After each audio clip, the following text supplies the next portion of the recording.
Hey there, welcome back to my channel. I always been curious about how halftone application in DTF, so I decided to give it a try. For those who aren't familiar, DTF printing is a method where the design is printed onto a special film, which is then transferred onto the garment using a heat press. It's a popular method for printing high quality, vibrant designs on textiles.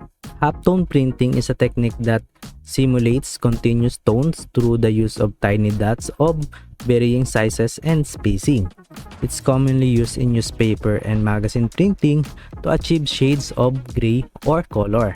So before we wrap up, if you're interested in watching the process of creating halftone effects in Photoshop, I included the full video in the description below. Be sure to check it out. Now comes the moment of truth, transferring the design onto a garment using a heat press.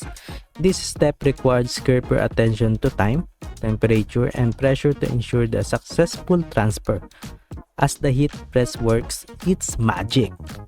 The halftone design gradually emerges on the fabric, resulting in a unique and visually striking effect. And there you have it, our experiment with halftone printing in the DTF process was a success. The final product turned out even better than I hoped, with crisp details and vibrant colors that truly pop. Thanks for joining me in this journey. If you enjoyed this video, don't forget to like, share, and subscribe for more content and design resources like this. So until next time, happy printing!